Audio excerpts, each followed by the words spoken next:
door will remain closed. Right after the chief guest enters, this door is closed. No one enters here.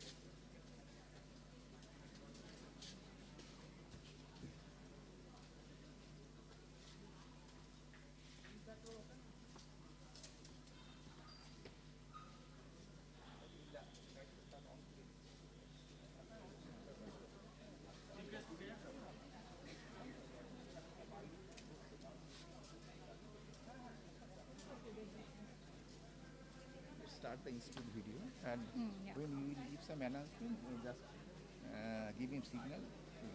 Okay.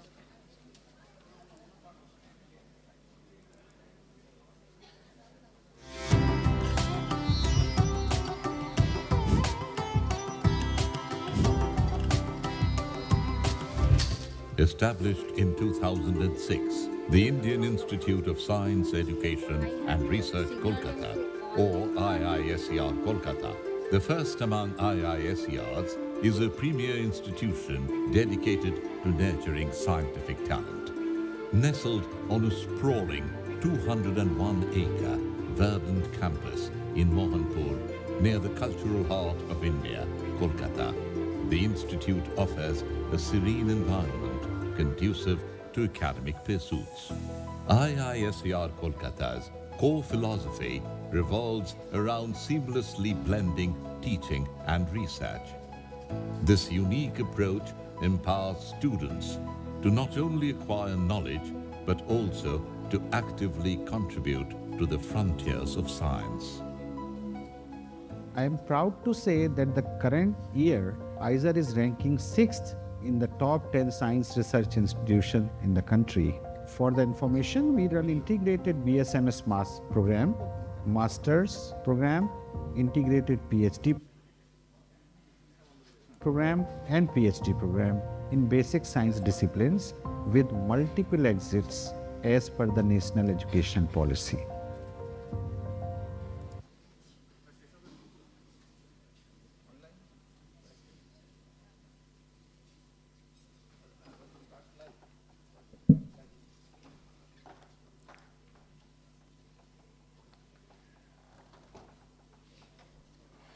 Good morning, everyone. We welcome you all to the 20th Foundation Day of Indian Institute of Science, Education and Research, Kolkata. We request you to switch off your mobile phones. Today's chief guest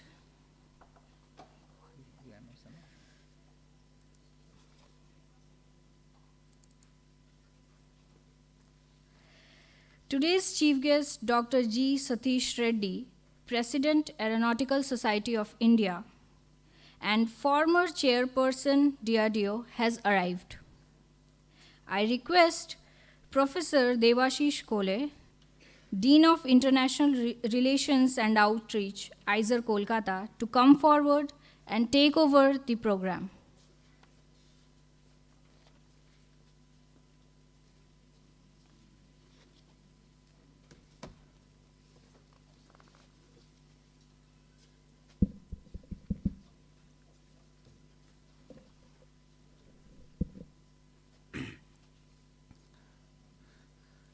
Thank you, Deepshika. I welcome you all to the 20th Foundation Day of IISER Kolkata. It's a momentous day for us, and on this auspicious occasion, we have Dr. G. Satish Reddy, the President of Aeronautical Society of India, former scientific advisor to the Defense Minister of India, and former chairperson, DRDO, with us. I request our Director, Professor Sunil Kumar Khare, to come forward and felicitate our chief guest, Professor Khare and Professor Reddy, please.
Thank you, Dr. Reddy, and thank you, Professor Khare, for the celebrating this felicitating event. Now, may I request the Director of IISER Kolkata, Professor Sunil Kumar Khare, to address the community and kindly introduce our chief guest, Dr. G. Satish Reddy.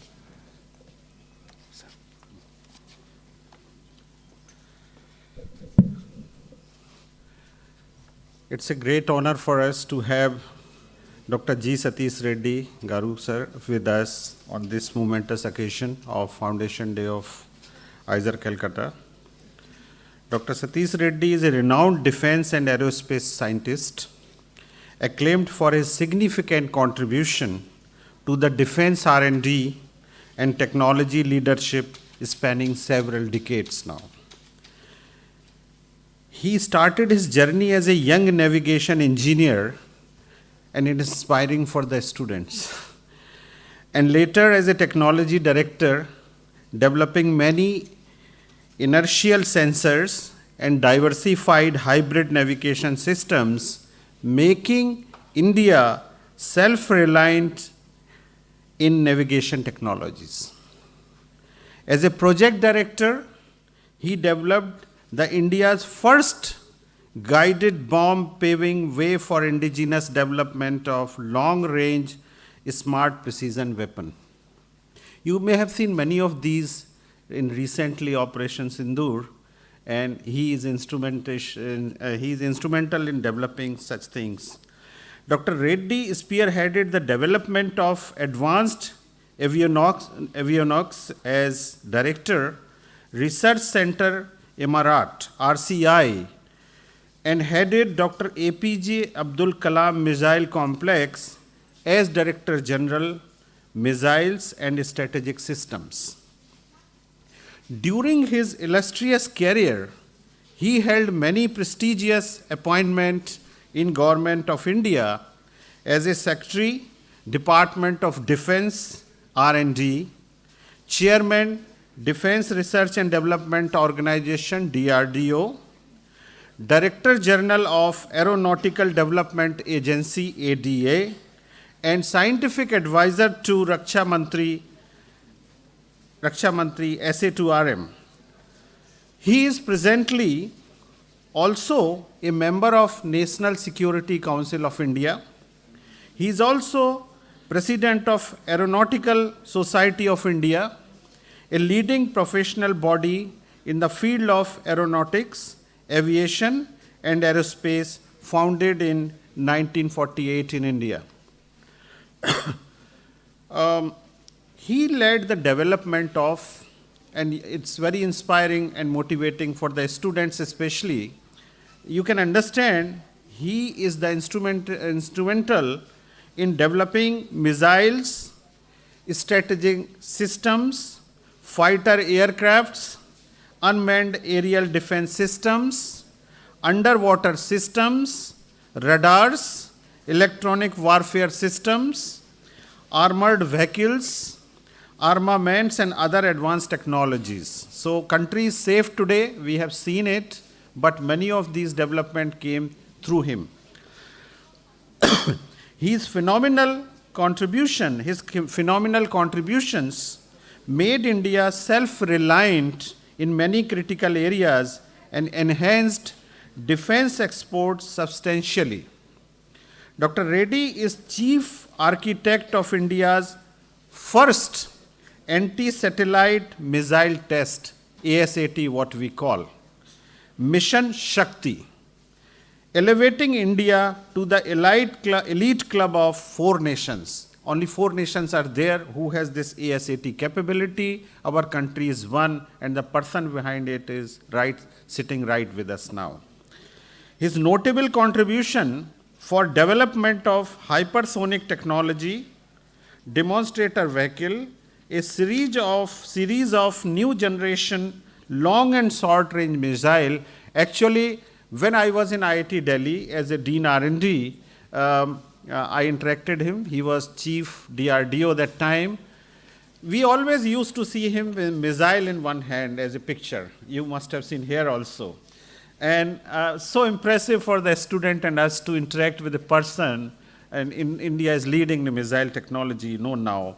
So his notable contribution has been development of series of new generation long and short range missiles, air independent propulsion system for submarines, advanced towed artillery gun system, drone and anti-drone system, lightweight tanks and precision guided munitions, among many other, which have been transformative for enhancing the defense capability of India, which we have seen maybe last month or month ago. A visionary, Dr. Reddy was instrumental in formulation of many progressive policies, strategies, and initiatives for strengthening defense R&D ecosystem in the country. He established a state-of-art technical infrastructure DRDO Industry Academia Center of Excellence. It was actually his vision, idea, and baby, I will call. Many IITs benefited that's how we started interacting with him. He funded what we call it now DIS centers to the IITs and other institutes of eminence where the capabilities was there, the scientific and engineering capabilities was there. He said, why not? The DRDO scientists and the faculty members or engineers of those institutions come together to solve some of the challenges or indigenous development for defense R&D. And he gave us problems. I can tell you, if sir, you remember, you came and Director IIT Delhi and sir signed an MOU. I was witness to that. And he handed over a 10 kg bulletproof jacket to the director. And he said, after 3 years, I will take it back, but the weight should be reduced. So director promised him, he was Professor Ram Gopal Rao, said, yes, we will do this. And a project was given to mechanical engineering professor and textile professor and some other science departments together. They funded generously, no stoppage of fund, no crisis of fund, nothing. You buy whatever you want to buy, you hire how many students you want to hire. And what sir did actually, every 6 months he will come to us saying, what is the progress? And at the end of 3 years, Professor Rao handed over him the same bulletproof jacket with the reduction of 3 kilograms. So we took 10 kg, returned 7 kg, and that is then tested with the defense industry, and now forces will be using it. So I just gave that anecdote because I was part of it. He also is recognized for his path-breaking contribution to defense R&D, as I have enlisted. These are very few. There are many more. He received many numerous international and national NDRDO awards. He is the first Indian in over 100 years to be conferred with prestigious honorary fellowship and silver medal by Royal Aeronautical Society, London, in an internationally renowned scientific society founded in 1866. He is the first from the India in 100 years. He is the first recipient outside USA in over 4 decades to be honored with prestigious Missile System Award, and by American Institute of Aeronautics and Aeronauticals, world largest aerospace technical society. We are proud of you, sir, from this country.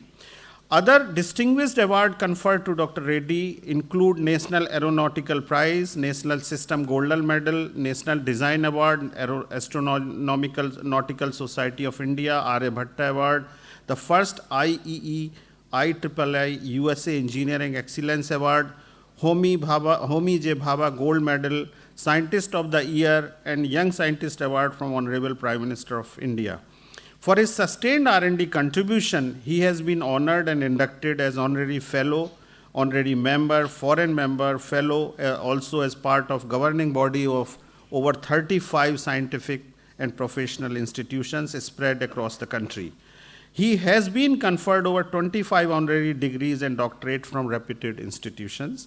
Presently, he serves as member of Council of IISc Bangalore, also member of councils of IITs. He is also a special invitee to Prime Minister Science, Technology and Innovation Advisory Council, which is we call PM STAKE, and Government of India, and now he is member of the National Security Council of India.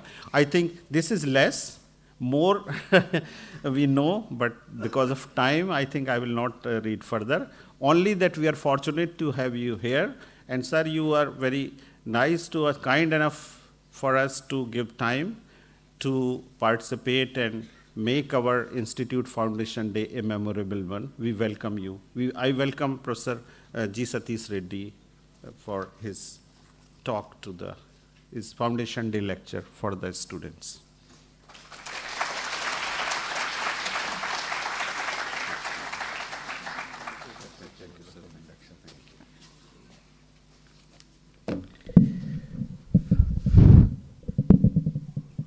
Namaskar and good morning to everyone.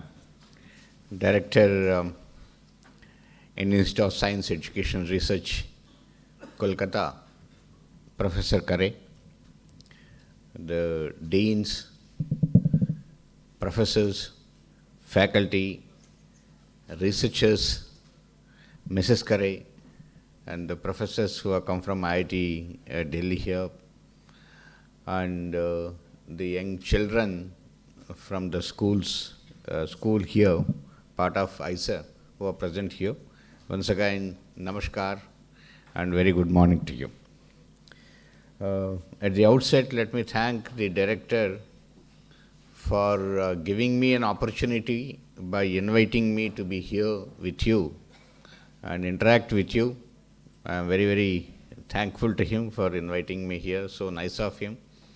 As I know him since I was the chairman DRDO, such a nice, humble, sincere, hardworking, dedicated person. IISER Kolkata is very lucky to have him as a director here. That is all my experiences, what I had with him during his IIT days, and with we having the Center of Excellence in IIT, working with IIT, what I have seen him.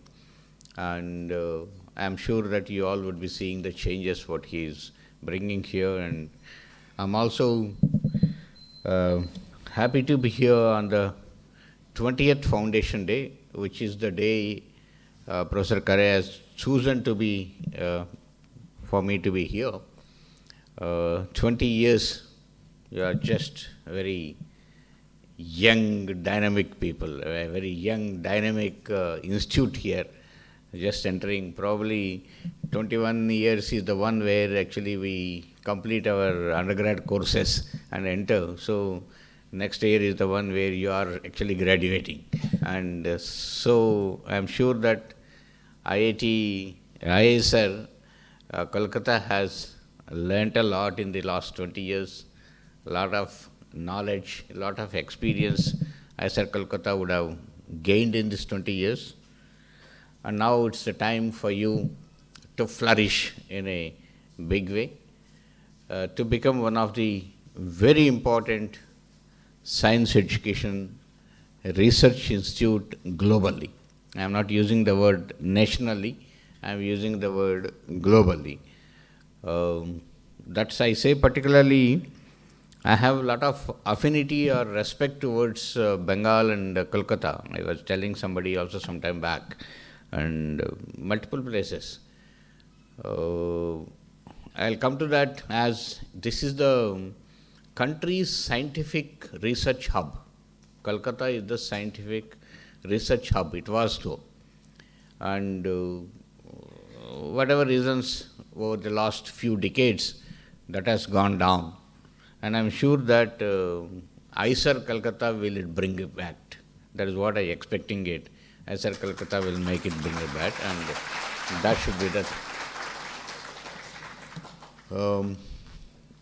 I'm happy to see a lot of young children here.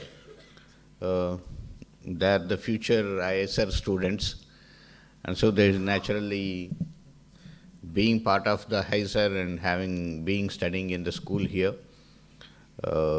You should know more about IISER and how do you shape your future. all of them understand fully English, no? No issues, no? The students, everybody, all the people, children. Okay. So I'll try to mold my talk more towards the children, as the majority of them, almost 75 to 80% of the audience are children. I'll try to mold myself then more towards the ISER related things.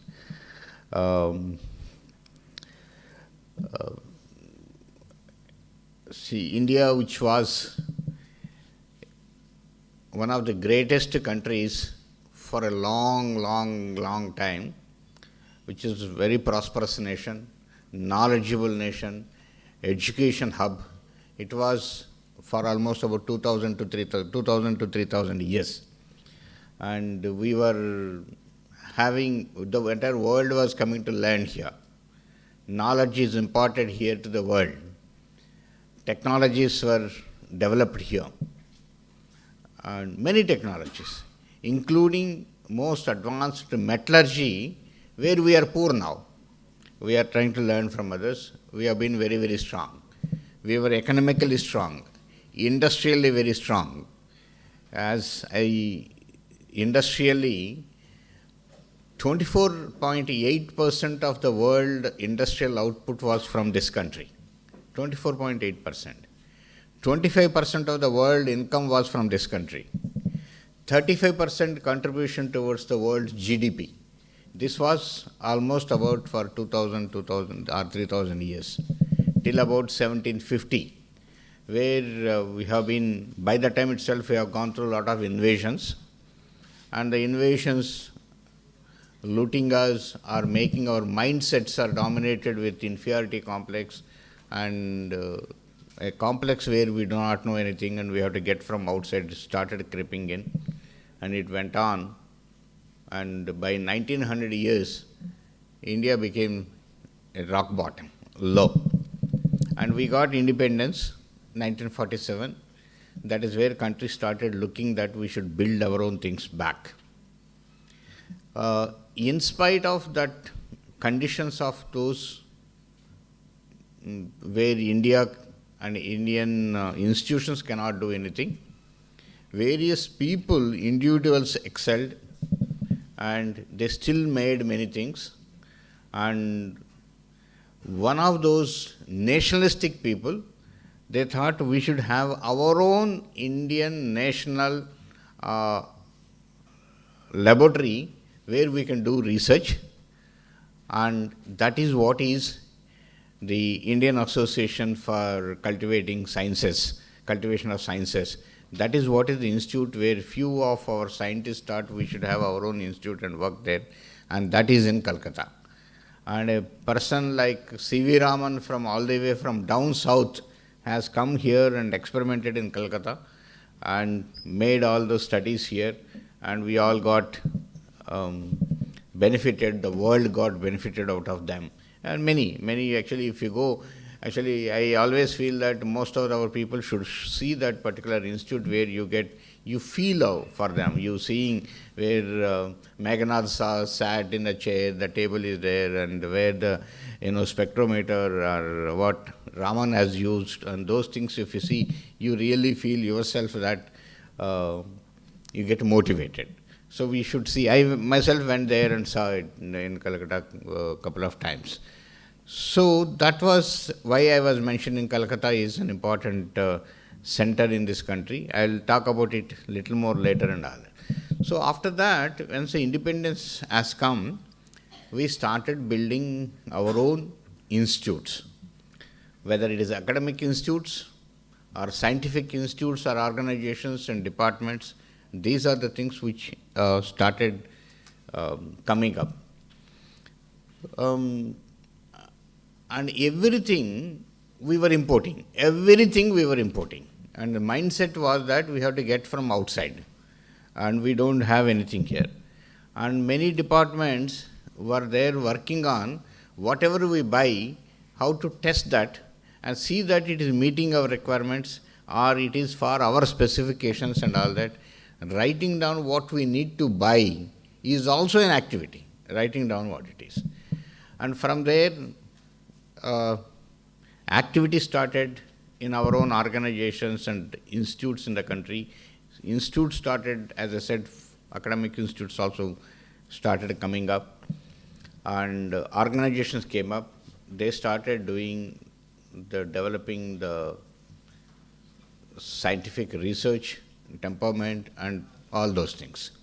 Whether it is, you say, IITs or some of those NITs, and converting some of the old institutes into this form and making them to come out the skill development, research activities there, or the organizations like ISRO, Atomic Energy, CSIR, or the DRDO, all this started working.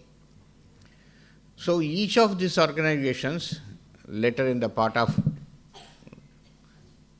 more close to 70s and 70s plus, 1970, when I say 70s plus, 1970s plus, visionary leaders started making the change, and they started showing the vision for that particular activities.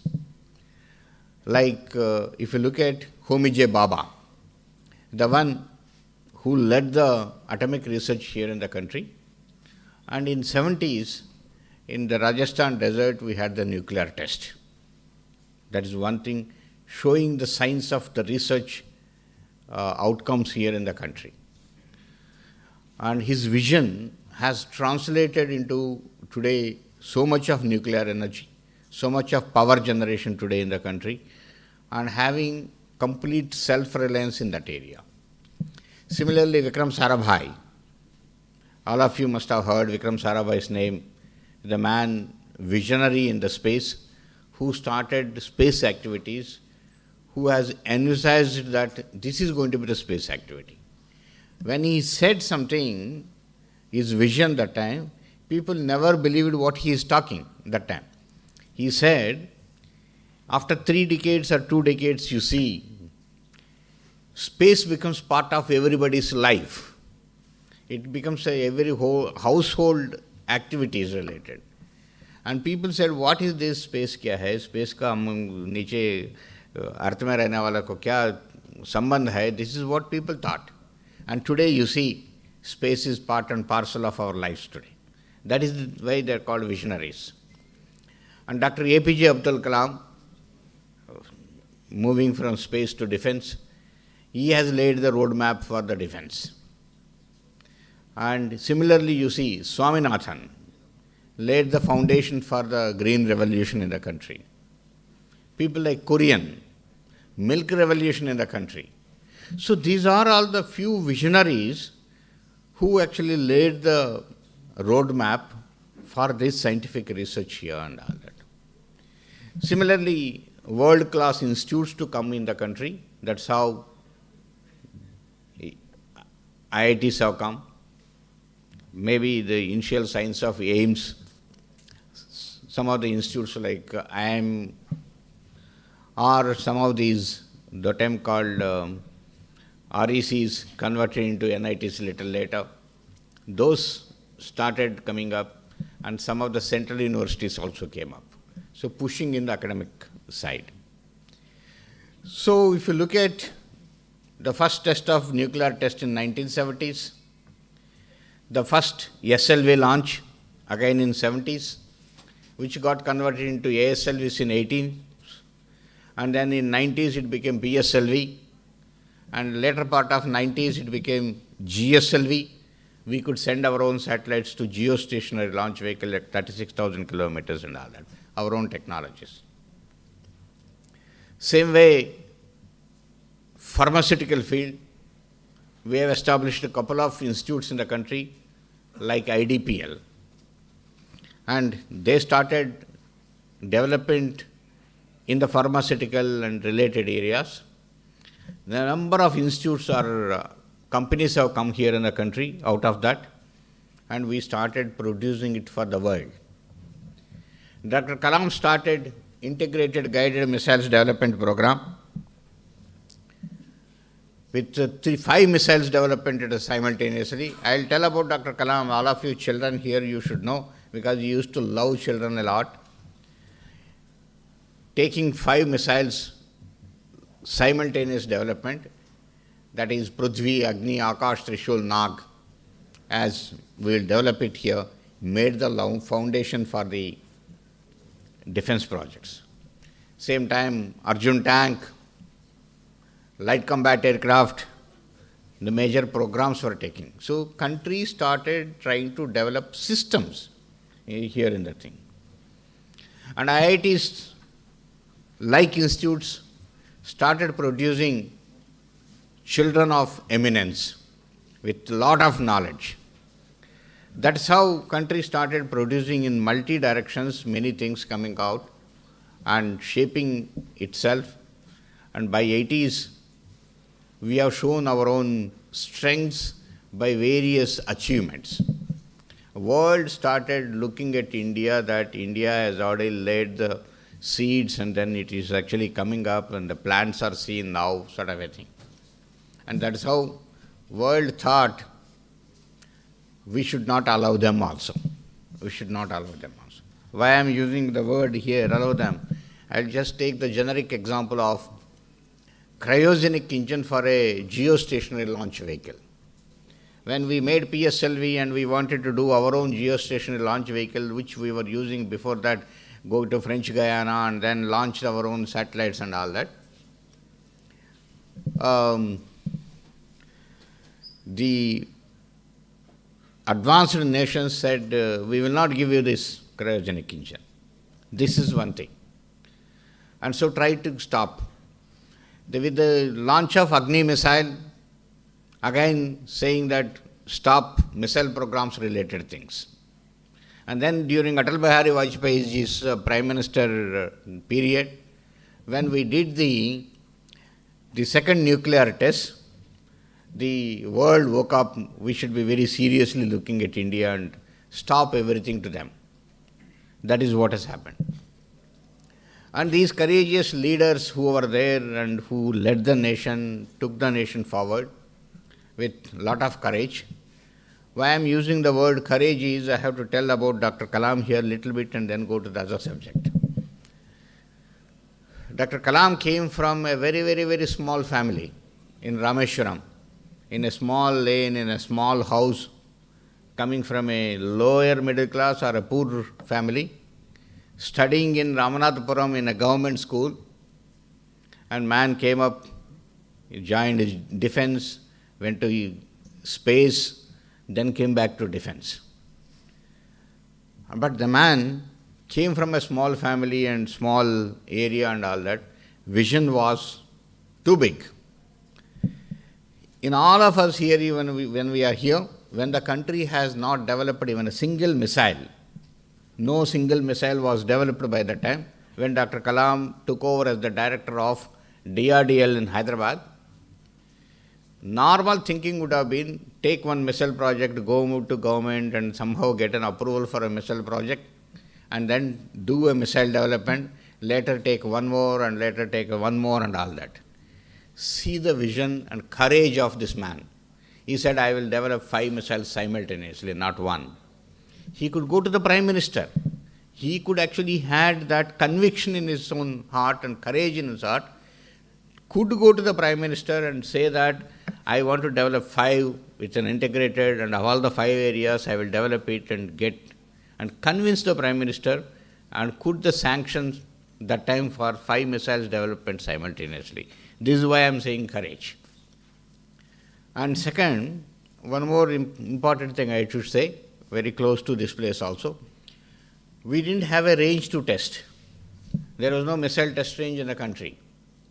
And we actually first launch of Prithvi, we did it from Sriharikota, ISRO's launch center. He said we should have our own thing and tomorrow we are going to have problems because this is defense and missiles and all that. Parallelly developed a range at Baleshwar in Orissa, in Chandipur district. And taking a decision that my first Agni launch will do it from Balasore. Children, you should know this. What is the type of thinking and courage? I will do it. Same time, we were all in one laboratory called DRDL, said we should have a beautiful world-class NASA type of a laboratory and we should make it. As soon as we went for this IGMDP 5 missiles development sanction, he went for one more big project that time. You're talking about 1982, 100 crores RCI building, Research Center Imarat. A beautiful laboratory in about 2,300 acres, building that laboratory of that class. Even today it is one of the most modern laboratories and modern thought process laboratories. He could go and get convinced and got about 100 crores plus and constructed that. You see, 5 missiles development is a range development here in Baleshwar, and also a laboratory development, and all of us, we shifted in mid of that development to that laboratory with all the equipment and went to RCI. You see what is the type of activities, what are the type of courage, what are the type of vision, and how much activities simultaneously taken. That is the vision, that is the courage, that is why he has become a great man. And after that successful launches of Agni, Prithvi, ISRO's PSLVs and nuclear tests, when the advanced nations thought that we should stop India from developing all these things and imposed the restrictions of giving everything, that is where actually the scientific community, the academic community here in the country work together, do the research, come out with your own systems. That zeal was woken up. That motivation, dedication was woken up. And people started developing everything in-house. And now today, I'll say, except the semiconductors, more than 95% of our missile components are completely indigenous. ISRO, they have not given the cryogenic engine. We have developed our own cryogenic engine, and we launched GSLV and successfully put at 36,000 kilometers our own satellite. So the sentence used was, thank God you have imposed restrictions on us, so we could develop all these things. Have you not imposed, we could not have developed this. And yesterday I was talking to somebody, a great man who is influential in the government. Just day before yesterday I was talking to him. He said, Dr. Kalam came to me. Somehow he influenced the government in such a way that these foreign nations continue their restrictions on us. They should continue the restrictions on us so that we could develop more and more here. Otherwise it's very difficult. They will all come and market here all their products and all that. And so please see that, create an environment that the restrictions are imposed continuously. See, this is how. So that is where 80s and 90s we have started showing the symptoms of these developments. Actually before 70s or even up to 80s, we didn't have academia working with these scientific organizations much. They also come, they were focusing on teaching and things like that and all that.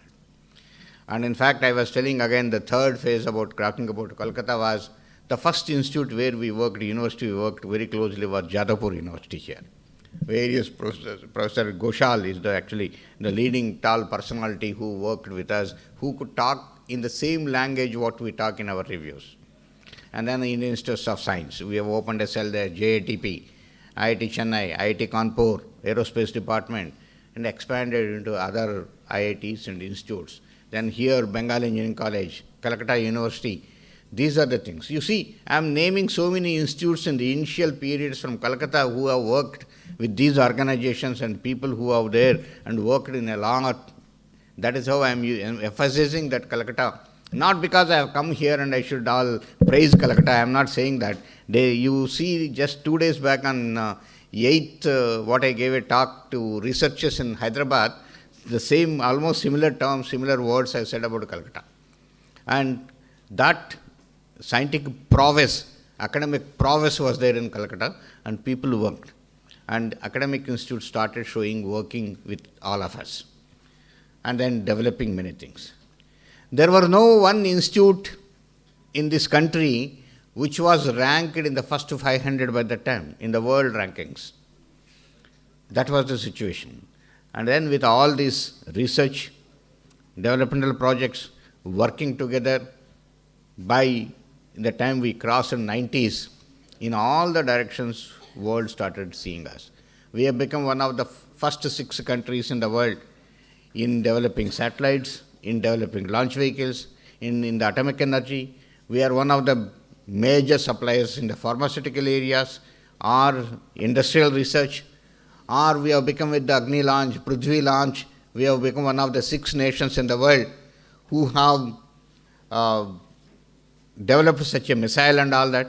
And then I think 2 institutes or 3 institutes of IITs have become around 280 or 350 is the rank, first ranks which came in the world global rankings.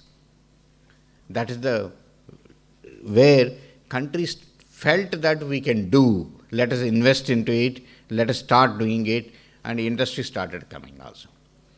If you look at industries, there were no industries who were working with us. There were very few industries in the country who were working with us. And that too industries, they were working in a mold called BTP, build to print. That means I make the complete drawing, you go to your factory, you manufacture them and bring it. That was what is called build to print. Build to print. And there were very few industries. And when these systems started developing here, we need industries. Industries were getting orders. You were developing the industries also started shaping themselves. They also started coming up. And the country did not look back, started developing many new things. Like example, Dr. Kalam, again I have to mention, all the children are here. When we were launching Prithvi, when we were launching Akash, when we were launching Agni, we were becoming one of the 6 nations in the world. India has joined the club of 6 nations, 7 nations by launching these things. In his own style, you must have heard him saying, hey, funny guys, you are funny. You are being one of the 6 nations, 7 nations. I don't like this. When you will become the first nation, I want to see that. This is the style what he interacts and says. He said, and then he himself worked with all of the team there, and we conceived this missile called BrahMos.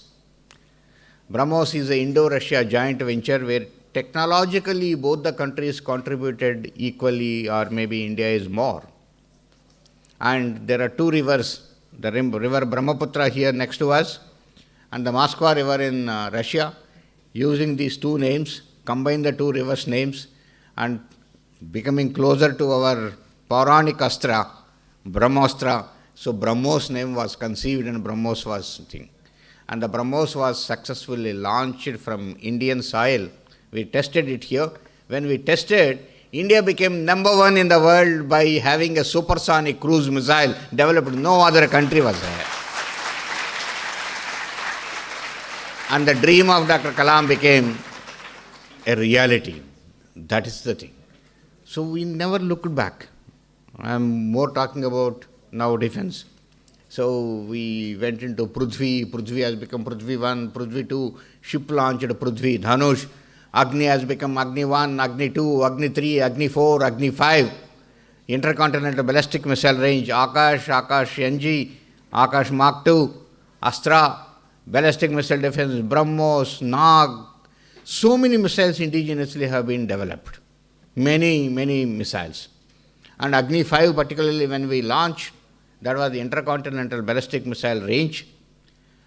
Just before a few years before, when we were showing the signs of development of it, people were saying where India and still they are growing, they can't develop these things, and they were all, let us see how can they develop. We have stopped everything of this, they cannot develop it. This is the nature what the developed nations were thinking. That is why I say always, if you are weak, I am talking about anything, country, organization, institute or anything, people will laugh at us or mock at us. And the same people, when you become stronger, when you show your capabilities, the same people appreciate you. When the Agni 5 missile was launched, children, there are 2 country statements I want to tell you. United States of America said, we know that Indian people have that capabilities, that mind they have, and they can develop this sort of things. And we know that they are peace-loving people and they will not use it for anything else except for peace. This is the statement from United States of America. And our friend, northern friend here, China said, No, this Agni 5 is not just 5,000 kilometers. Indians are saying 5,000 kilometers. It is 8,000 kilometers. They talked about our range. You see the way, it is all appreciations. I consider it as, so when you have become stronger and demonstrating, that is the people appreciate. This you should learn in life also. If you show strength, if you show the capability, everybody appreciates you. And everybody felicitates you. And if you are not doing that, if you don't have, people neglect you naturally. This is how it is, what is the lesson we have to learn. And that is what it is. And Pradhan Mantri Narendra Modi ji has come and gave the call for Make in India. And everybody, what was importing maximum in all the directions and particularly in defense, the call to make here, even if you don't have the technology, have a technology tie-up, or the foreign company which is supplying you, let him make here and give it, is the thing.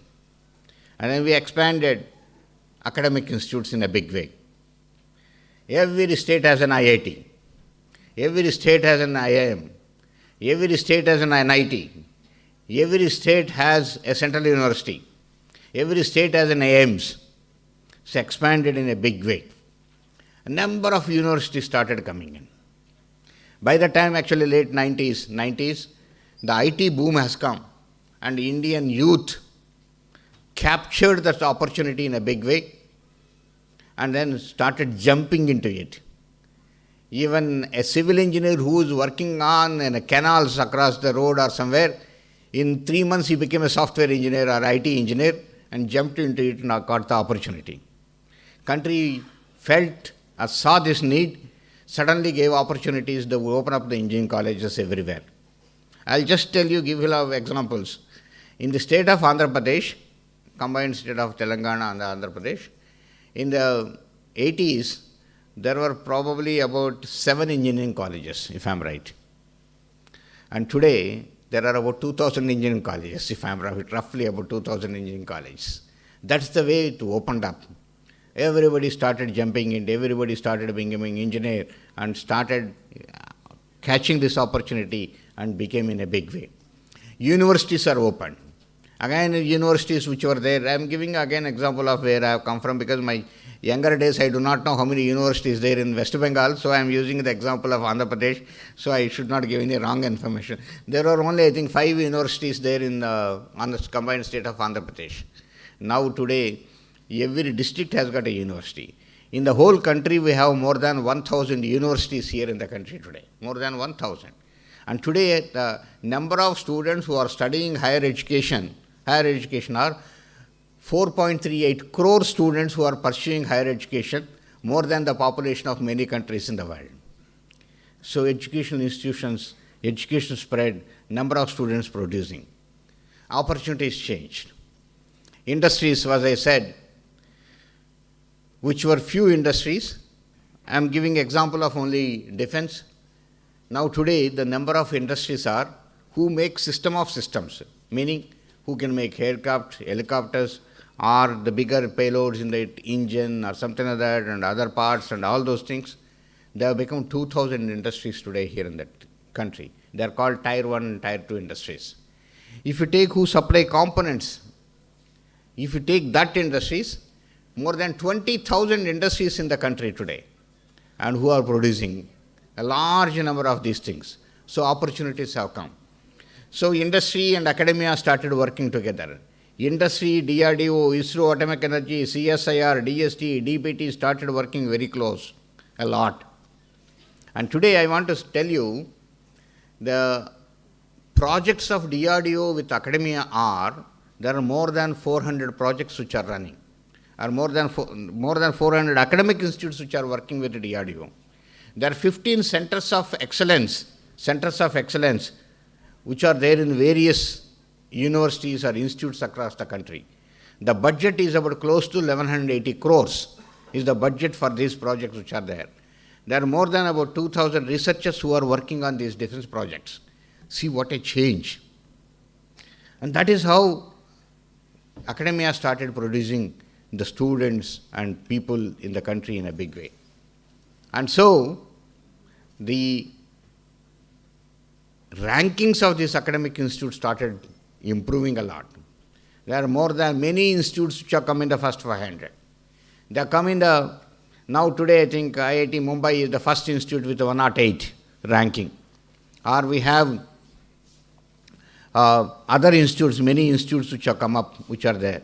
And many institutes in the country are fighting for NIRF rankings, improve their rankings and all that. World is recognizing this. That is why world is coming to us. World academic institutes are coming and establishing their own campuses here in this country. So many things. The children, most of the children who are coming out of the undergrad courses from our premier institutes, IITs, more than 75% were going abroad those days. I am talking about 1980s and things like that, where most of them were going.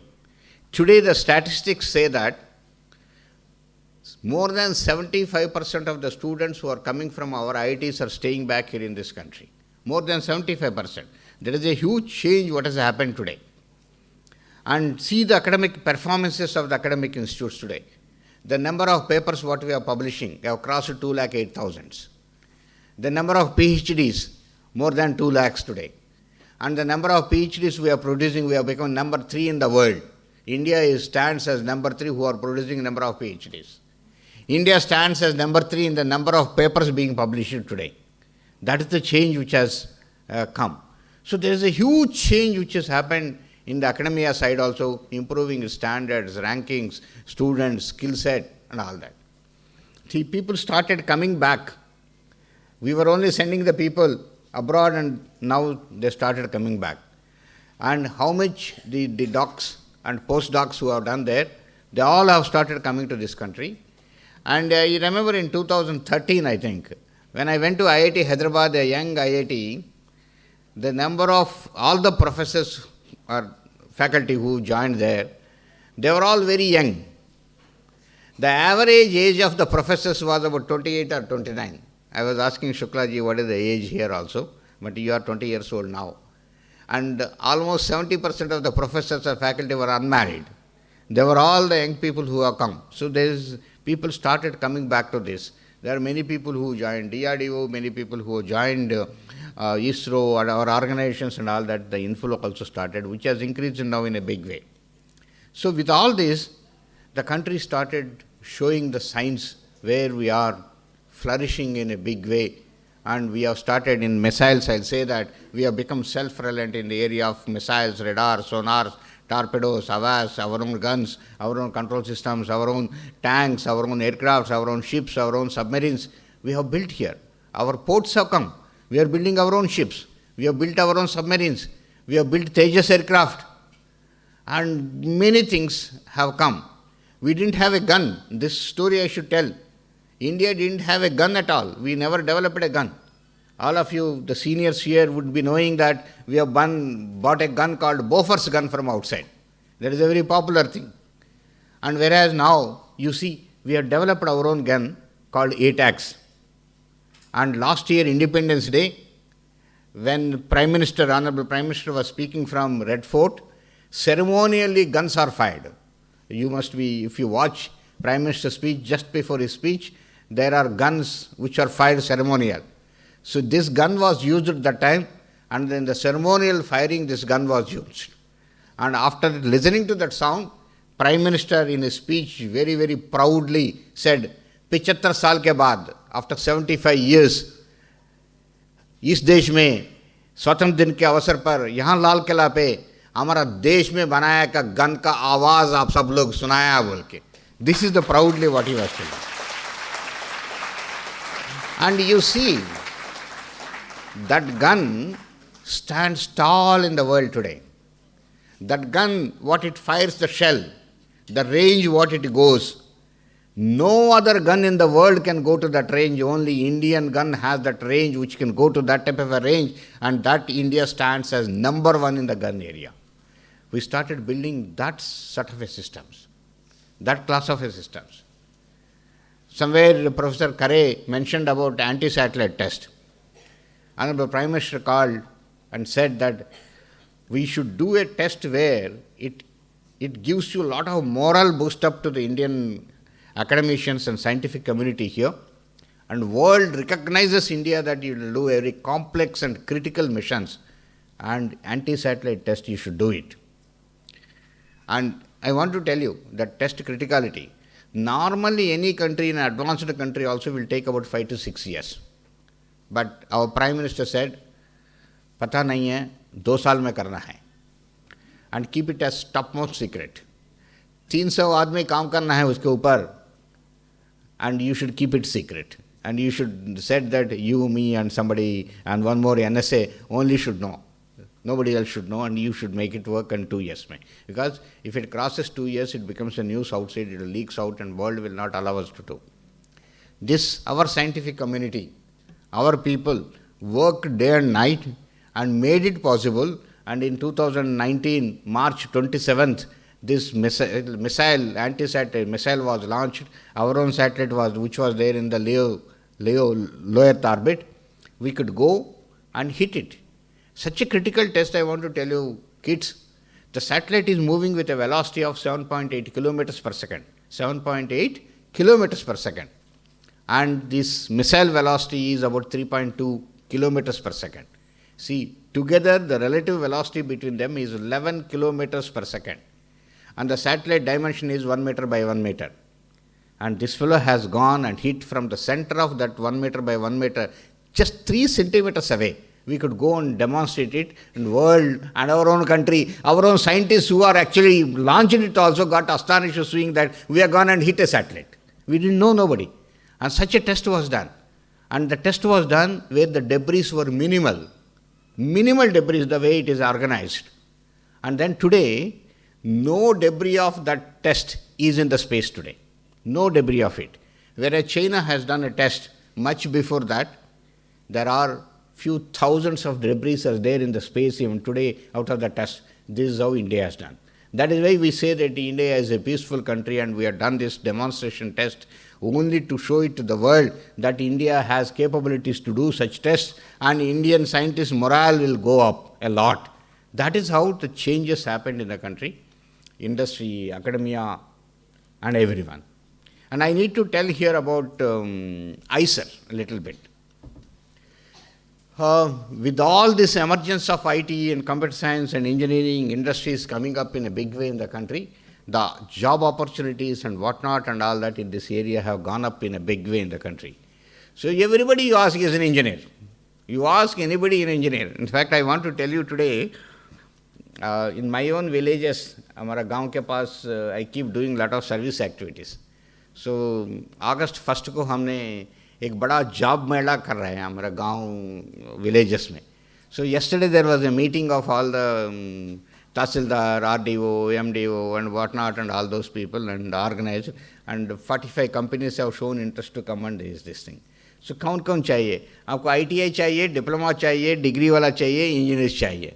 So हमारा लोग बोलते हैं हमारे पास ITI diploma वाला कोई नहीं है, engineer से दे दो. इतना है इंजीनियर्स पूरा, कहीं भी देखो इंजीनियर है. They are all going to technology engineering. So the country felt that we are actually the core subjects of science and research is not flourishing in the country, it is dying. So that is how the emergence of ISERs have come, Indian Institute of Science, Education, Research.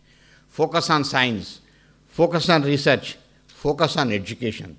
That is how many ISERs have come. That is why morning I was telling that ISERs should not become IITs.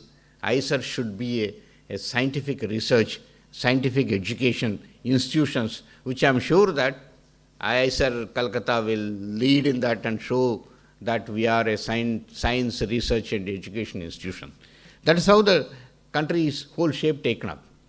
And with this emergence of it, the Honorable Prime Minister gave a call for Atmanirbhar Bharat, self-reliant India, meaning you have the know-how, you have the know-why, and you have the design, development capability. You will make everything in your hand, not a reverse engineering or copying something and all that. You will make it here. We started showing. There is a change in the mindset of the youngsters has come. This is an important point for you children. They all started thinking that I can do myself. I don't have to join anybody. And that is how the startups have come up here in the country.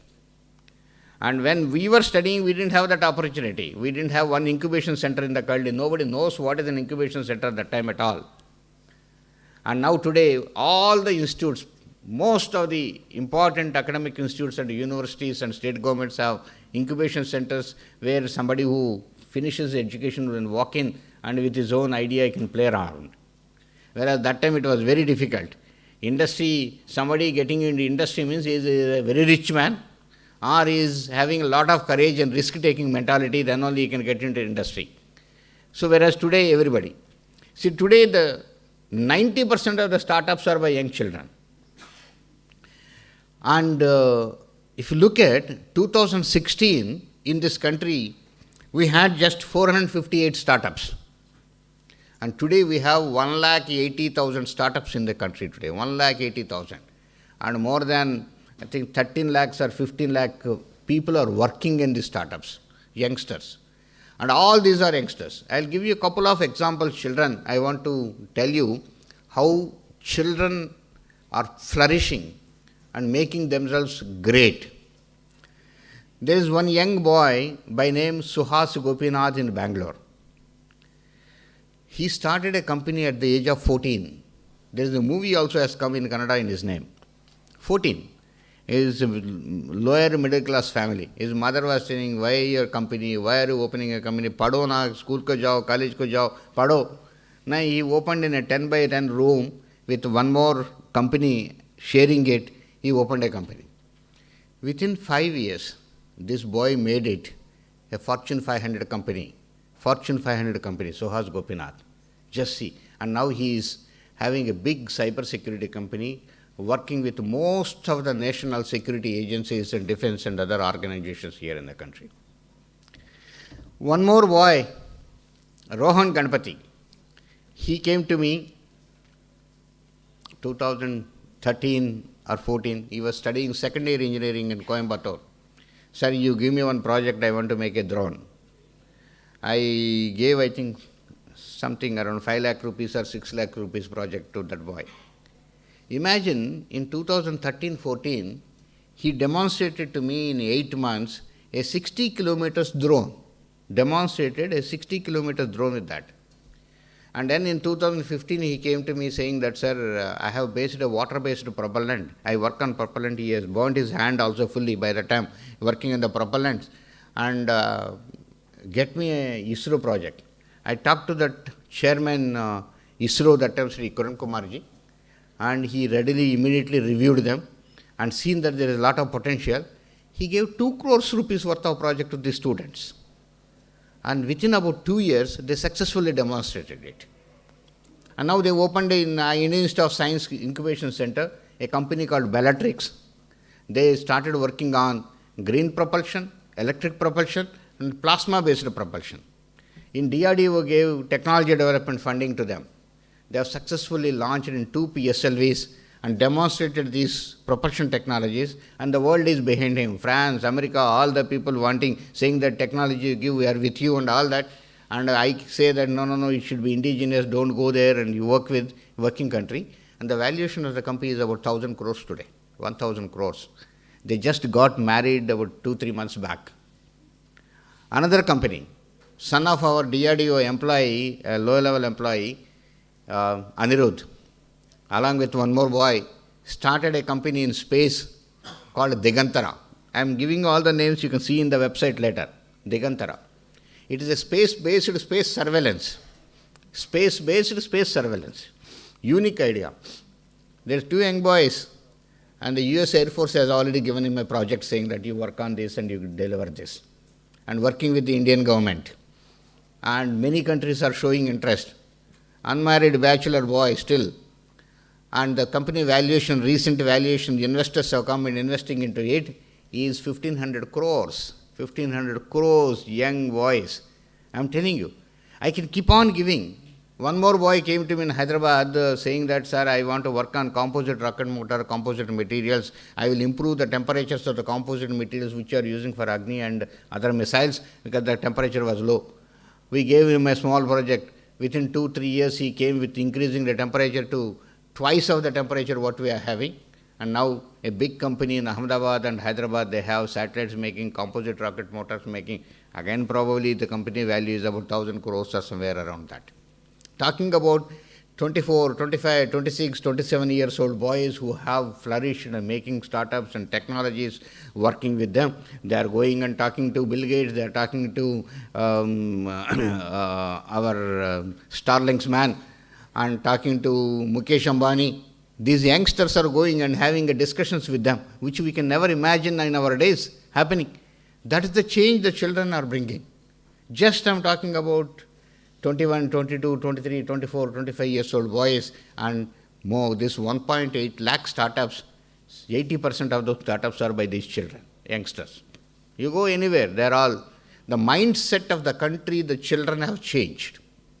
In our days, we call it as a mindset was an ancillary mindset. Meaning, I go to BHEL, I go to some here, that factory or something here, and then our ordnance factory here. Sir, what item aapko chahiye? He says this particular shaft, you make it and give it. I want 1,000 numbers per month. Then I buy 2 machines and open a small factory, start making it and supplying to this ordnance factory or BHEL or railways or somebody and all that. So I become an ancillary unit to him. So that is why our days, what we had was the ancillary mindset. Now today, these youngsters, what I am talking about, they have a globally competitive mindset. Meaning, what I am making, world mein kahin nahi hona hai. My idea, my product should be number 1 in the world. World should come to me. That is the mindset. So I am saying, from what we had ancillary mindset to a globally competitive mindset, it has gone, changing everything. And so world is coming. Today, most of our deep tech startups, funding is coming from abroad. People are seeing the potential in these startups, potential in our youngsters, potential in our children, and they are all coming up and then investing in our startups. There is a sea change what has happened. That is why Honorable Prime Minister, the third call what he gave is, make for the world. Not just make in India, not just Atmanirbhar Bharat, make for the world. See that our products go everywhere in the world. We should export in a big way. No more imports. We should keep doing it. Is the idea which came up from the startups and the industry showing. Industry started working in defense in a big way. We have industries are making today, private industries are making missiles, bombs, tanks, guns, everything they are making. That is how we have shown a sea change.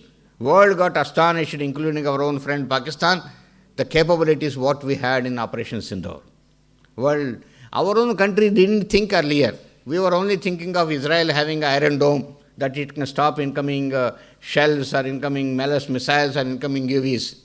India, you see, the war was a contactless war. The war fought with indigenous equipment, complete indigenous Akash missile, Yamarsa missile, BrahMos missile, our own radars, our own network-centric warfare, our own, you talk about PGMs, precision-guided munitions, our own UAVs. We could do everything. And see, the top level one statement I will give you without going into the details. Our capability was such that we could strike their terrorist camps without affecting any civilian, other localities, anything here pinpointed. We could strike their air bases. We destroyed their entire radars. All important installations we could destroy. Now, other side, we have never allowed one of them also to come into our side. No UAV struck us, no aircraft struck us, no missiles struck us. We stopped everything in mid-air. It उड़ता है पाकिस्तान में, हमारा जाके मार देता है, नीचे गिर जाता है. ऐसा the capability what we have developed. World got astonished. Our own Indians got astonished. And that is how it is. Those are the technologies India has developed. You see, anything.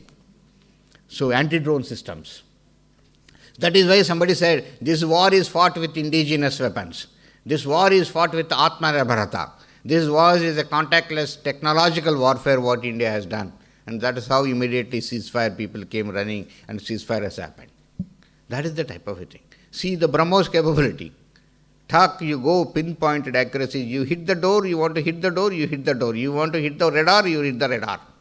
That is the type of a technological prowess the country has developed. This is shown to the world.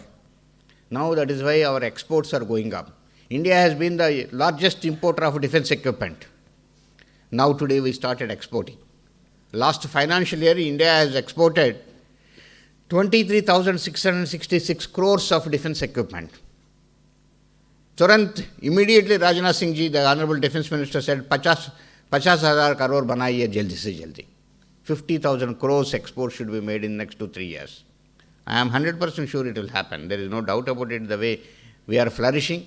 And world has seen, we have witnessed our capabilities. Now people will come and buy from us. That is the type of a change which has happened. Now what is next? What is next? What is next is Viksit Bharat. And development, advanced nation. We should be a leader in the world.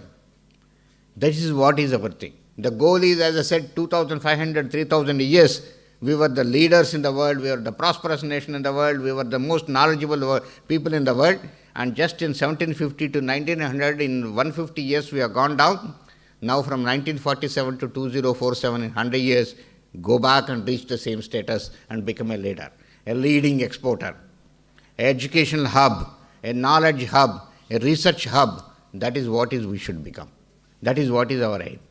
So in that, I strongly feel our academic institutes have a major role. Unless we are strong in our fundamentals, in basic sciences, basic research, we cannot be a leader. We will be completely a follower. Somebody develops, we also develop it later. No, it should be that we should be the first to come out with that, with scientific outcome, technological outcome. That is what is most important. In that, IISER has a major role. Because your science, research and education, that is where the fundamental scientific research outcome, fundamental scientific education should happen, and then only we will be able to lead. Then only we will be able to come out with scientific outcome. What is the process? A scientific outcome will turn into technological development, which gives you a product of realization. This is the way, this is the process. Without the basic fundamental scientific research, we cannot come to a technological development or technology development and a product realizing it. Otherwise, we become only assembling people, managing people. Like example, today, we call it as everywhere we are solar, we are 11 gigawatts, 12 gigawatts of solar we are producing, but then the solar cells are imported. We talk about EVs, electric vehicles, and we talk about batteries, and all the lithium cells are imported and we make them. So this is not what it is. The core scientific fundamental element should be coming out. If says uranium, lithium battery, somebody has come, I will come out with some other battery which world should look at India. This battery is much better than any other batteries world available, and I should take it from India and let me go, and technology transfer should happen from India to that country. That is what is that. That type of outcomes, new things, new technologies, I don't have a number of them. All of us should have that scientific zeal. We have now confidence that we can do. We have shown so much what I have said, capabilities we have shown and the capabilities we are showing up. And so, it is time for us to see that we come out with such scientific outcomes, which actually country is looking at. After Operation Sindoor, you must have seen that Honorable Prime Minister, how he has praised the scientists of the country, the scientific outcomes of it. And so, that is what it is. And I am saying DRDO, ISRO, Atomic Energy, all these organizations, without the academic institutes, we do not exist. We cannot be. Because the basic scientific outcome has to come from you. You people have to come out with the scientific outcomes. And you have to produce the skilled youngsters. We have to produce the researchers. And in fact, I want to tell you one more important thing. One study of the world study says that in the next couple of years, 40% of the world skilled manpower will be from India. And so we need to produce them. So this is what is the primary task of the academic institutes and IISER. And I am sure after 20th Foundation Day of IISER Kolkata, we graduating in the 21st year, and from there now onwards, we have passed all the hurdles of establishing ourselves and everything, and then we have come up to this stage now. It is the stage where we have to go to the next quantum level and try to become a world-class institute, a world-class research institute, and where world recognizes. World researchers should come to IISER Kolkata and work here, not only Indian researchers. And that shape we have to take. And I am sure all of you, under the leadership of our Professor Khareji, will make this as a world-class research hub and make the country get lots of leads and outcomes from you and come out with technological outputs and products, making the country a very prosperous nation. India, there is a need today, I want to tell you, India should become stronger. That is not for ourselves' sake, world's sake. If India is stronger, world is peaceful. This is one thing is very, very, very clear. Peace comes from India to the world, and for that we need to become stronger and prosperous.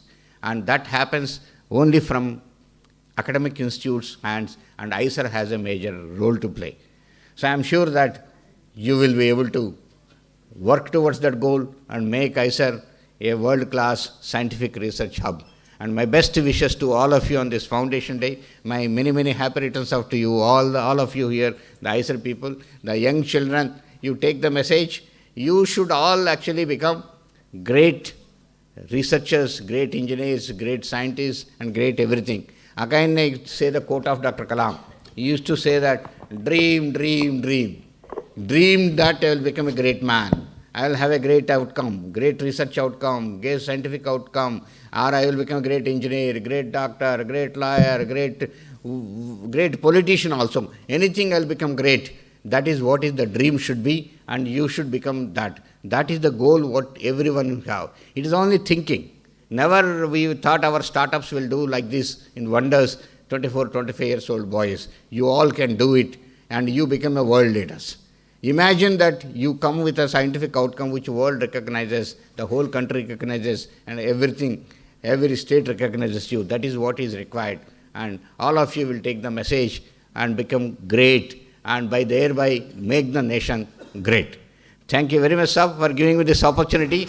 Wish my best of luck, all of you. Jai Hind, Jai Hind, Jai Hind.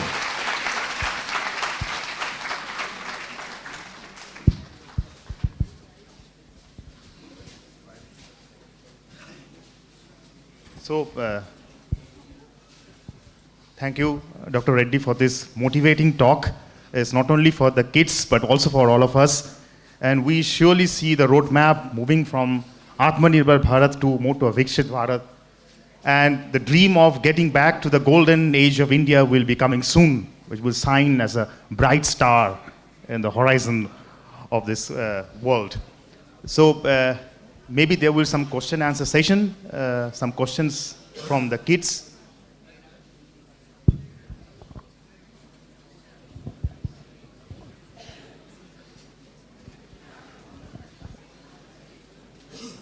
If there are some questions from the kids, most, also, yeah, what? The floor is open. Anyone from the audience? Yeah? Yes. Yeah, I have sorry, I have a naive question about such beautiful, you have techniques to defend us. We have developed techniques to defend ourselves. In the recent war, however, we saw a very stealth kind of way of attacking, which Ukraine did, where the drones were already in the country. They did not come like in our case. It was flying from Pakistan. They were already in the country. And so, how do we have any, things in process where we can anticipate or find out about the existence of such stealth-prone techniques in which the attack can be designed? Okay, there are actually, you have put two questions in that. One is you talked about stealth. Second thing is there which are within the country. That means there are insurgents or elements and all that. The two questions. There are technologies which are coming up, which are emerging for detecting the stealth fellows. This is one thing. There are multiple technologies. I don't want to name them, or separately you talk to me, I will tell them. There are technologies which are coming out to detect stealthy objects. This is number one question. Number two question is within. This is what is intelligence. primarily intelligence, ISR capabilities, or otherwise you see, imagine, most of our installations have got anti-drone technologies today within the country. Not for coming out from Pakistan. Here only any rogue elements or terrorists or insurgents and all that. Most of our installations are having that. Or if you look at Independence Day, Republic Day, we always have a anti-drone system kept there and all that. So, based on the necessity, whether what are there within and where are the possibilities, you have all these installations everywhere possible and try to put it. That's the thing.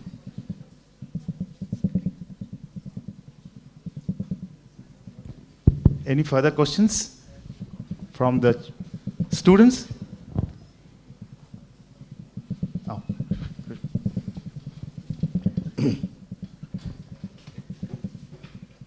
Only madams are asking questions. Mesmerizing talk. It's awe-inspiring.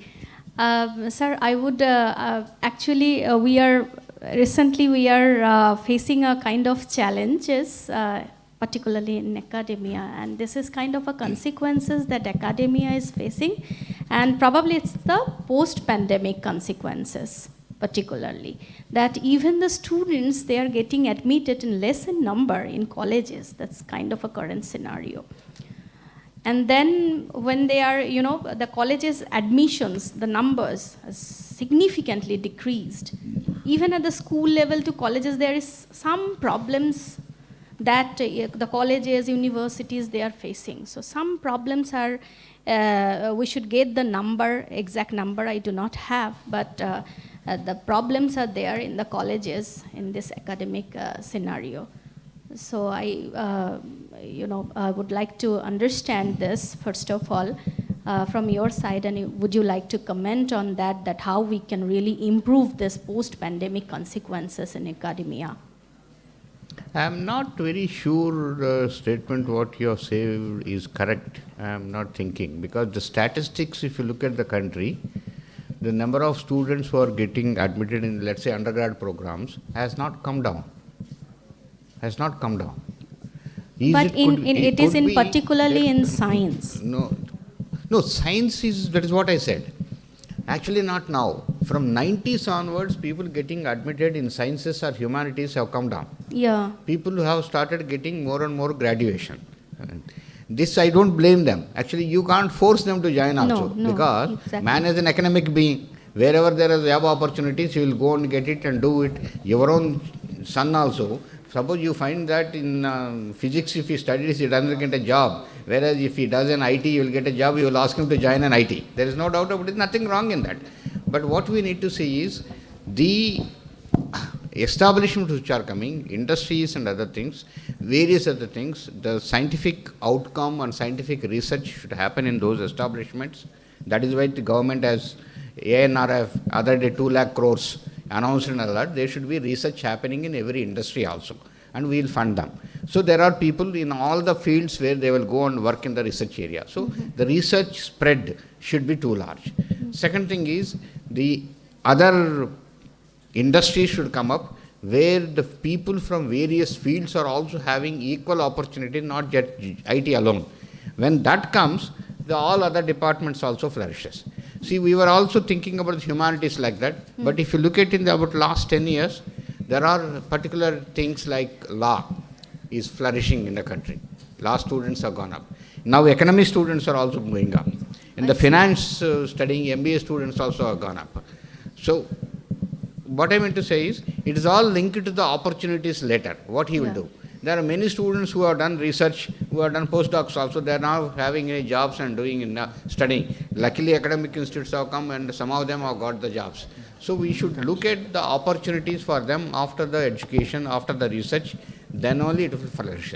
These are the steps what today various quantum mission, AI mission, other scientific research mission, all that funding is, why it is coming is for this. Yes. Okay. Right. Thank you, sir. So, any questions from the students? I think, yes, please. The volunteer, yeah. Hello. Hello, sir. Great talk. I really liked the way you spoke. So, like you said that other countries are trying to invest. But unlike other countries who are spending close to 3% to 4% of their GDP towards R&D, and while India is spending close to 0.6, and with initiatives that is cutting down KVPY and number of Inspire Fellows are decreasing over in the recent years. So how is India trying to reach that level? See, even though what figures you have quoted is right, but I want to say that in the last about 8 years or so, the expenditure of this India on this has doubled, which was about 62,000 crores.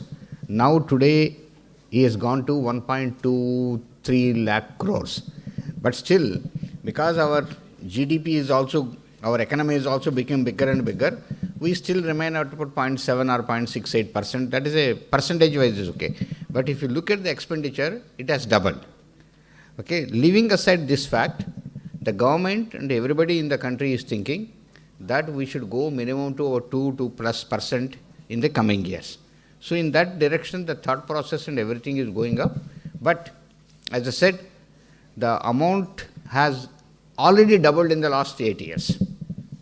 And the roadmap, it says that 2047 we should have 2+ of the GDP.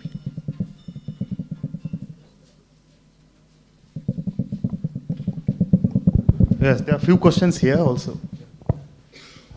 Yeah, since already Madam has asked questions, so we want to ask a question. So he is saying only Madams are asking questions, so now I have to show that one man also asks a question, so I am asking, he is saying. Good, good, okay. good. Sir, really mesmerizing, and it's really great point that if India is safe, India can actually give great safety to the world. That's really very nice, and it's very important, and we should feel proud about it. And therefore, we have a lot of responsibility. So therefore, looking at our school kid, because nowadays, as already one of professor already said that people are going to science or technology or other area. I mean, in science particularly, number of students coming less. But you know, basic science, the idea, where basic science give idea that goes to, you know, technology, goes to technology transfer everywhere. So what is your take? I mean, you would encourage students to go for more science, more technology, or everywhere. I mean, as you said that they should choose their path, what they believe in, and where they are comfortable, right? So what will be your, you know, sort of take for them, those who are actually clearing class 12, which side actually they should proceed? The question is understood. See, the point is, there is no take into one particular direction at all. It is a 360 degrees thing, what we have to look at it. Everything has got its own share. So as per that share, as per the need of that time in the society or the environment what we have, that much we should go into each and everything. So today if you ask me, yes, large should be technological. Large should be technological. And they should be, let's say if I say technology is 50%, example. I am only giving an example, some number, I am not saying anything X or Y, Z. So there should be about 20% of science, or 25%. There should be 20-25% of humanities. And allied services, another about 20%. So this should be the 40-50 or something like that, the distribution of technology and technical related things. And 20-25% about science related, 20-25% humanities and other related, another 10-20% are the allied science and other studies related. This should be the top level what I think, but it is a changing need of the hour. So that should be changing accordingly. They should be, all should be there in the 360 degrees. That's all I say. There is nothing supporting one side. Hello, sir. If I may ask, as you said that in the defense we progress much actually in these days. Now, still like current generations of fighter jets we have is I think 4.4 generations from Rafale, and we are trying to make up with our things. Now, if we consider our competitors or the world scenario, so I think already 5.5 generations are available at this time. And the news says that we are making them, but I think maybe we are behind 10 years or so, 2035, I think the newspaper said. So, like, do you like to enlighten, like, because by that time, we'll make 5.5, maybe we'll be behind again 6 or 7 generations. Okay, all right, good question. See, firstly, the 5th generation plus aircrafts, truly speaking, I personally feel only America has got, which is F-35. Russia and China are claiming, could be nearing 5 or up to this, and they have not yet been operationalized yet. This is number one. India has taken a project long back to design a 5th generation fighter aircraft called AMCA, Advanced Medium Combat Aircraft.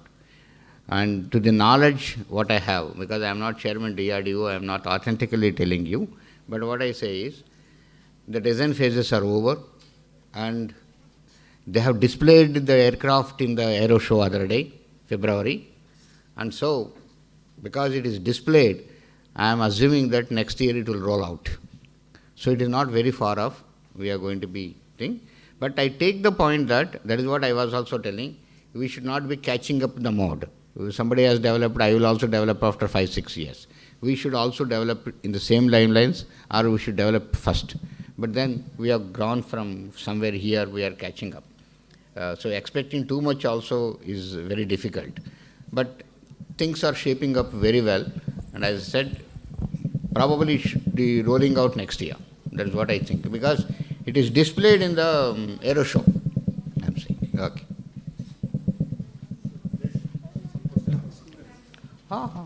Jain sir. You have somehow instigated all of them. Questions. Jain sir. Jain ji. Thank you for this amazing lecture. I want to ask you something, that our competitor country, like competitor, no, they are our friends, USA, Russia, they have a lot of equipment-wise facilities. Like we have Globemasters, they have Globemasters, but they have more. We can't win that competition in that level. Russia have more. We don't have B-2, that steel bomb, but that level that they have. But as we are progressing in our defense, so in how many years, I wanna ask your perspective to that, we are gonna reach that level that we could compete that kind of defense system or that kind of equipment system. That recently I was watching a podcast of Colonel Shivendra Kanwar. He was saying that they have the helmets, the lasers, the lights, which are they're much expensive, and that are not available in India in that much level. So in how many years, according to you, we can reach that level? Understood.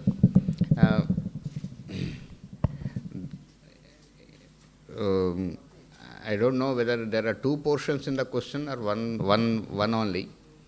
One is technologically, the new technologies, what they have, when will we have? This is one thing. And they have many, that many when will we reach? These are the two questions I am thinking. Or other, there may be one.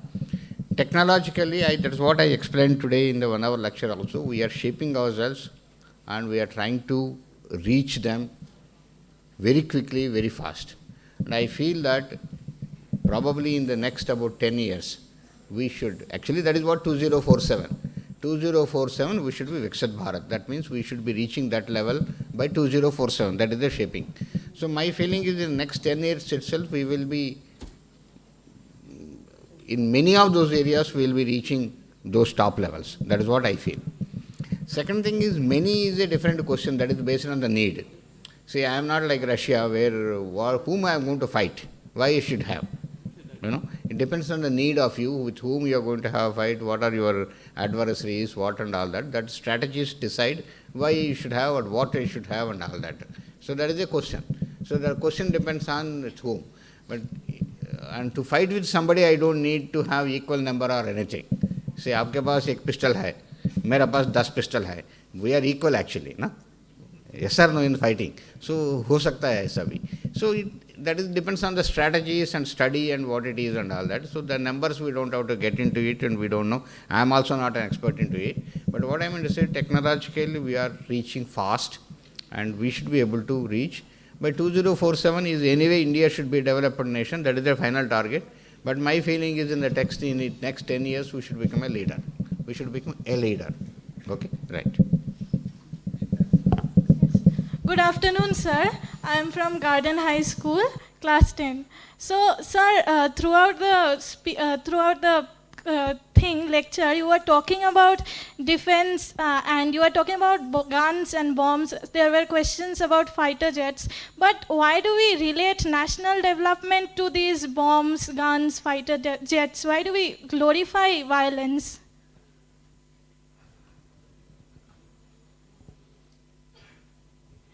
Is the most important for any nation, number one.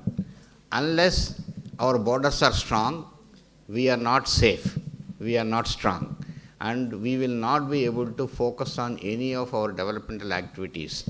So, unless you are defense-wise, you are very strong, the people in the country don't feel safe. Let's say Operation Sindoor time you take. The entire nation was looking at India, whether we have strong bombs, strong aircraft, strong missiles, whether we will be able to defeat the enemy, we are able to counter the enemy, whether we are able to stop all those things which are coming, is the need. Suppose it was not strong, let us assume. We would not have replied the way we have replied in Operation Sindoor.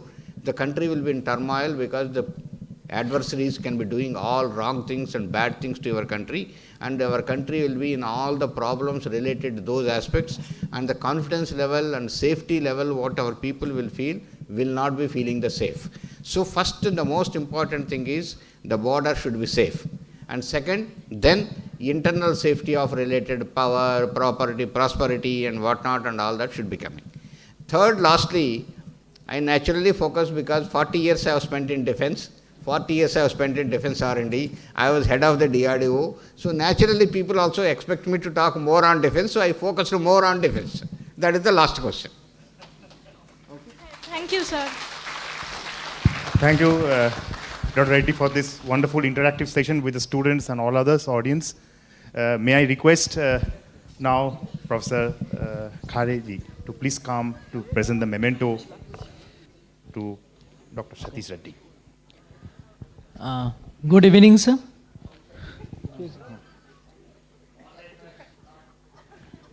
Sir, India is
So, thank you, Dr. Reddy. Thank you, Professor Khare. Now we proceed to the next part. So now I request Professor Anirban Banerjee, the Associate Dean of International Relations and Outreach, IISER Kolkata, to take over the proceedings for the presentation of awards to the children who participate in the painting competition organized by the IRO office under the aegis of Rashtra Pratham campaign. Professor Banerjee.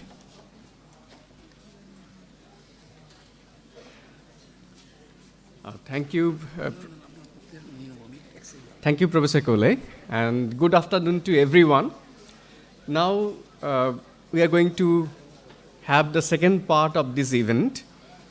So after the successful launch of Operation Sindoor, the government of India initiated a joint campaign, Rashtra Pratham, with teachers, students, youth, and citizens of India to sensitize and prepare and make the community alert, effective, strong, and confident to respond any national crisis. We arranged a candlelight march with students, faculty, and staff members as a sensitization program focused on promoting patriotism and national unity, particularly the efforts of Indian Armed Forces in Operation Sindoor. With the help of Ek Pahal and ISAR Kolkata Student Initiative, we also organized a painting competition in different groups with different patriotic themes. Many students of local schools, as well as the children of ISAR Kolkata community, along with our own students, they have enthusiastically participated in that program. Now, I would like to request our chief guest, Dr. G. Satish Reddy, to kindly come on stage and hand over the award to some of the winners. Sir, please.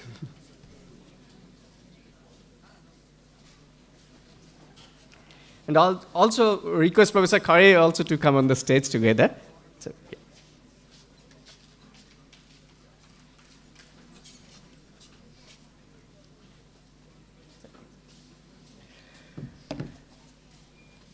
So our first category of award is for the children of class 1 and below, and the topic was coloring.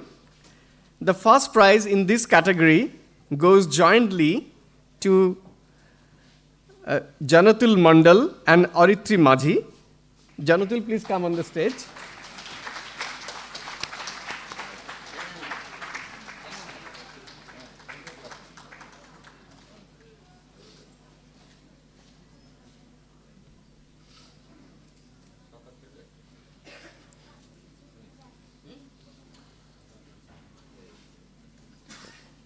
Please.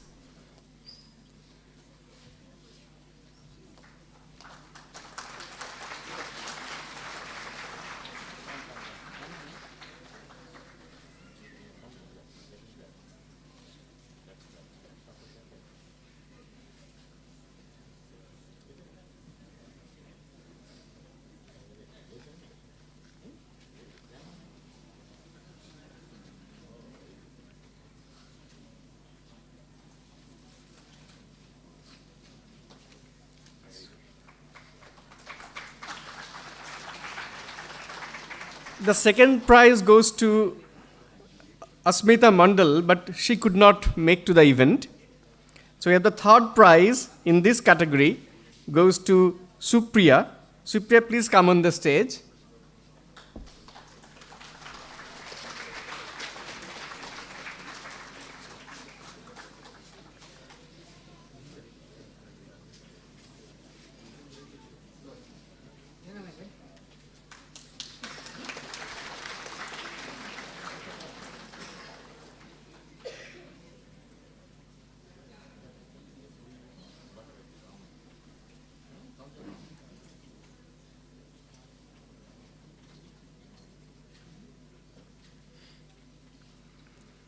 Now the next category is for the children of class 2 to class 5, and the topic was Any National Day. The first prize in this category is being awarded jointly to Tabasum Mandal and Pratyakha Tarafdar. Please put your hands together to encourage them, these winners. Please, I request both of them to come on the stage.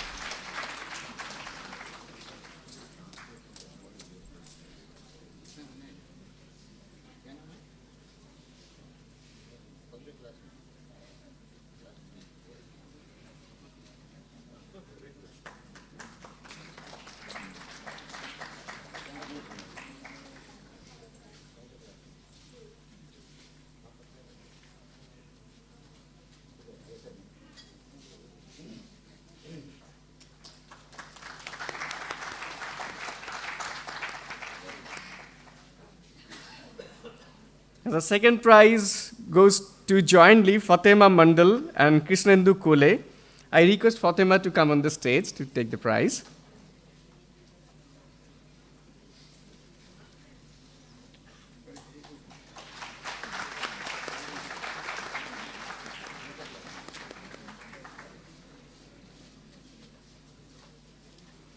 Krishnendu could not make it to the event, but on behalf of Krishnendu, I request his father, Professor Devashish Kole, to come on the stage and take his prize.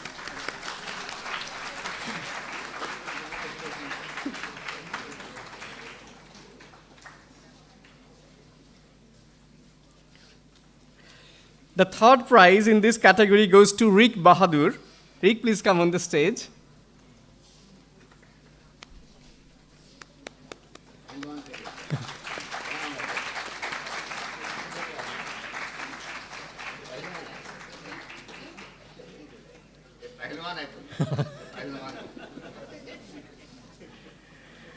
So thank you, Professor Reddy, for inspiring the young minds. And but I would like to request you to also be in the stage. And may I request now Professor Khare to present some prizes to the winners. So the next category of the children is from class 6 to class 8, and the topic was Indian freedom struggle. The first position in this category has been secured by Mahi Mandal. A big applause for Mahi.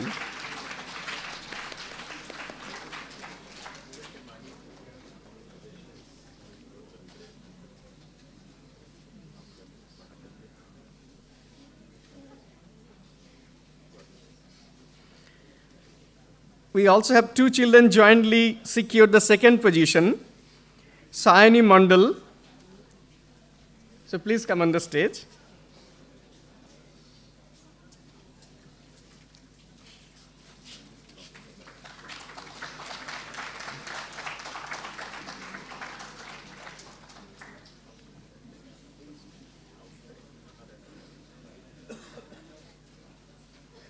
And Siona Zadeh, but Siona could not make it to the event.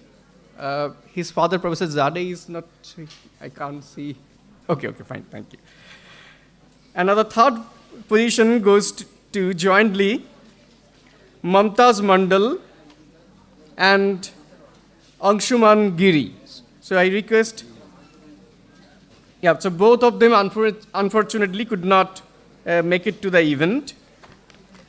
Now, we have the prize for the overall category. So this is for the best prize for overall categories. And this goes to Nilabho Biswas.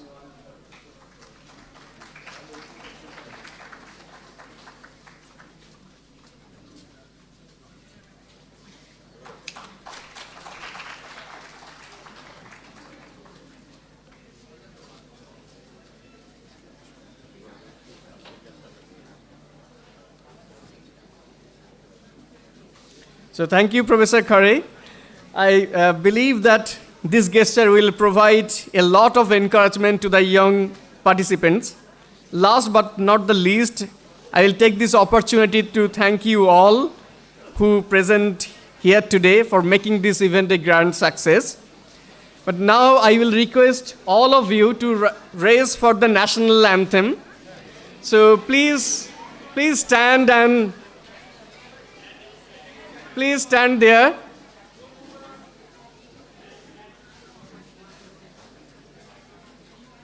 So wherever you are, please stand there.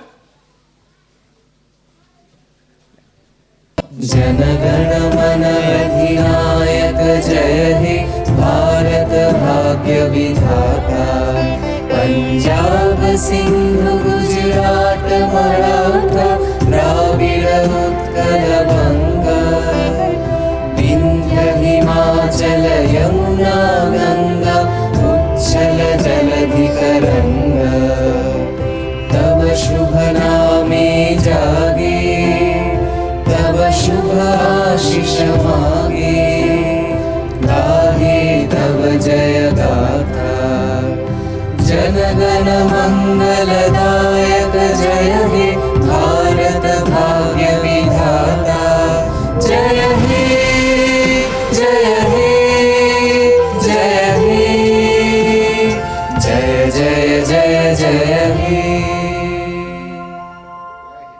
Thank you. Jai Hind.